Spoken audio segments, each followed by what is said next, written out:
Joanna Brown is in my favorite city in the entire world, Tucson, Arizona. I think you're just getting into town.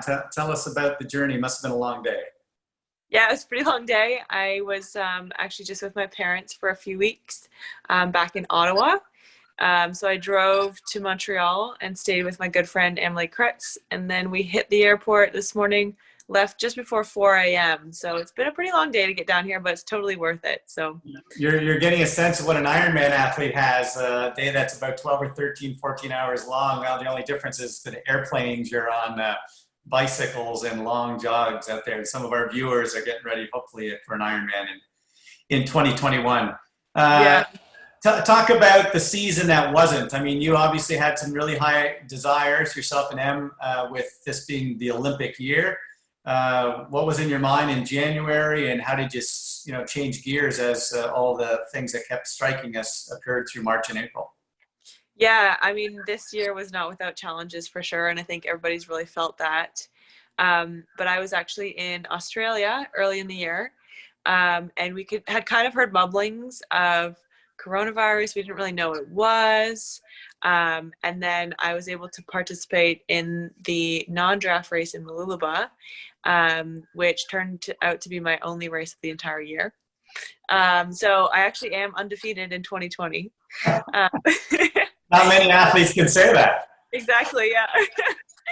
But yeah, I did that race, and then I was living in the UK, training with the British squad in Bath, with Vicky Holland and Reese Davey. So I went back to the UK because we kind of thought this might blow over. We had no idea. I was living there. I had an apartment, I had a car. And then within 5 days of landing in the UK in March, I was told that I had to come back to Canada. So basically, I just left all of my things, flew back to Canada, quarantined for 2 weeks in my parents' basement, and then yeah, just kind of faced the unknown, which I think is what so many people had to do. Is just this massive void where we had no idea what was happening and how long it was going to last for. So I feel like I really took advantage of 2020. I mean, in some ways, it's been one of my favorite years that I've lived. I actually flew to Seattle to be with my best friend, and we spent the majority of the summer living in 1986 Winnebago in Bend, Oregon, in the forest. So it was pretty cool. You gotta love that. I knew you were trapped on the American side. We are trying to get you back for the Lululemon race, and you weren't going to get back in time with all the quarantine rules. So it's been a year. I spent my 2 weeks in the basement just after March when I got back. So I know that kind of cooped up feeling when you can't leave the property and you're stuck. You're counting the days down. So we want to chat to you. I know that a lot of amazing things have happened in your career, from medals at Worlds to Commonwealth Games. Your fantastic high school running career, your great university career at Guelph. But you haven't had everything 100% perfect. And one of the things we wanted to do in this segment of our weekend, we already spoke to Cody, was, you guys look like you've got it all together, but occasionally pros make mistakes as well. And we'd love to hear one or two of those mistakes that maybe you made along the way and what you would have learned from that. And maybe it worked out because you got another pathway that you hadn't anticipated. Can you look back over your last dozen years of racing, mostly multi-sport, but maybe it was in running only? And what did you learn from maybe a mistake or something that you would do differently if you'd had the knowledge at the time? Yeah, no, absolutely. I've made a lot of mistakes, but I've been really fortunate to have an awesome team around me, and my parents and my family, they've always picked me up. And I would definitely say that's one huge piece of advice that I didn't appreciate when I was younger is I think a lot of people think they can do it on their own, or they don't necessarily need this network of people. And that's something that I've learned time and time again, is that as much as I want to take things on by myself, or not have to burden other people, reaching out for help is like a sign of strength. And the number of people I have added to my network, to my support network, that I can lean on now is pretty incredible. And I think it is so empowering to see the number of people that want to see you succeed. So that was definitely something that I learned, as a junior, and then as an under 23, is just, it's okay to reach out, ask for help, grow that support network. It's so, so, so important. And that'll take you further than you ever imagined, for sure.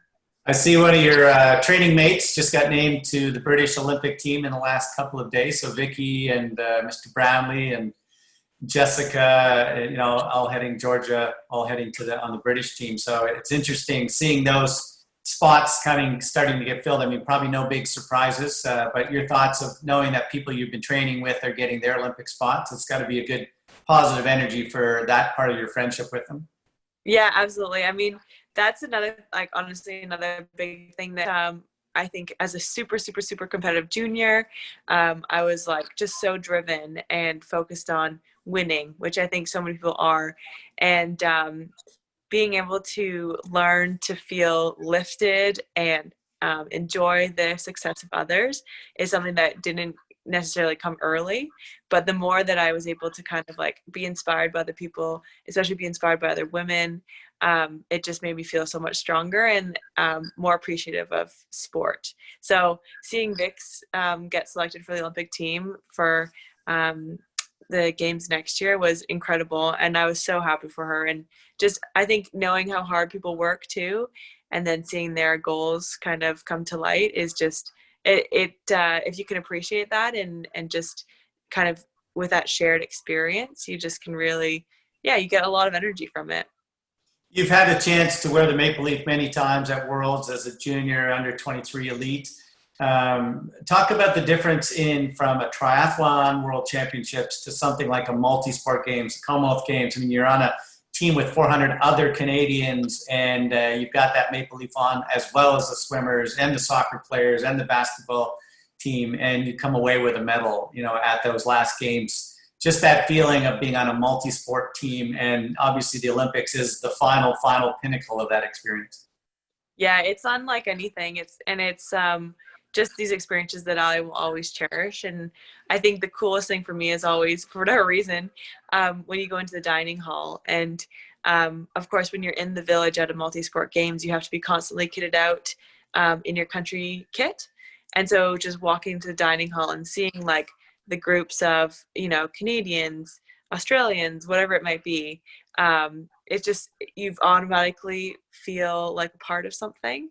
And everybody's so friendly, everybody's so happy to be there, and it feels like you're part of something bigger than yourself and bigger than your own sport, which is it's rare that we get to transcend sport, and it's just to feel like a part of this big massive family of people is really, really, really cool. It's funny you talk about the cafeteria. I remember in Sydney when Simon and I were there in 2000, the African athletes, many of them had come from very poor, parts of the world that didn't have a lot of food. And they literally would fill their tray after they ate with like a ton of food and try to leave the cafeteria to go back to their apartment. And the people are saying, look, you can come back here in 20 minutes, 40 minutes, 2:00 in the morning. Food is free and it's here. But they had come from villages where maybe there isn't food for a couple of days. And so I saw that cultural part of, like, literally, the top Kenyan runners trying to leave with a tray full of food because there might not be food tomorrow when I come back. So you definitely kind of see that the cultures of the world have had different experience bases coming in. John, you've got a question for Joanna. We do have a couple questions, as you can imagine, lots of them coming in. Joanna, this is from Kylan. What are your main motivations for doing triathlon? Oof, that's a hard one. I mean, I think that's definitely something I learned a lot more about this year when we kind of had the racing aspect removed, and you kind of have to take a deep dive within yourself and figure out why you're actually doing this. But I honestly just love the process of getting fit, training towards a goal, trying to see, what I can do not only in races, but also in workouts, and just constantly kind of pushing myself to see what's around the corner. And that's something that I've always loved about triathlon, is there's so many different aspects, so many little pieces to it, that it's, there's always something to work on. So that's something that I just have always appreciated with triathlon. It always motivates me, is I know I can wake up every morning and there's something to do. It's mid-November. You're getting a little bit of a training camp in with them and a few other athletes that are down in Arizona. How do you see the next kind of 6 months of the season unplanning? Will you be back in Canada for Christmas? Do you kind of have a sense of where you're going to spend the early part of 2021? Yeah, I feel like everybody's kind of running into the same problem right now where it's so hard to plan because there's just so many unknowns. So we're planning on being down here for at least 7 weeks, kind of getting in this nice warm weather block of training. I just took 3 weeks off, so I'm very unfit. And just got to build a little bit of a base. And then I talk with my coach, Craig Taylor, every week and kind of keep making a plan. So we haven't quite decided yet what January will bring, but ultimately the goal for us is being fit for May, when we think Olympic qualification should resume. So that's just, we're going to keep kind of ticking away and get ready for probably some races in Asia come May. Well, I can see the fatigue on your face from a long travel day because I've done that. Did you land in Phoenix and rent a car, or did you go right to Tucson? Yeah, we actually got absolutely spoiled by Chelsea.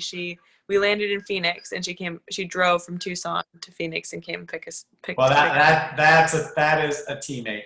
On behalf of all of our viewers in our camp this weekend, we want to send you and Emily and the rest of the gang down there getting those warm weather miles in. Best of luck, and we will cross our fingers that Tokyo works out in July and one of the big plans of your fabulous career are able to be accumulated.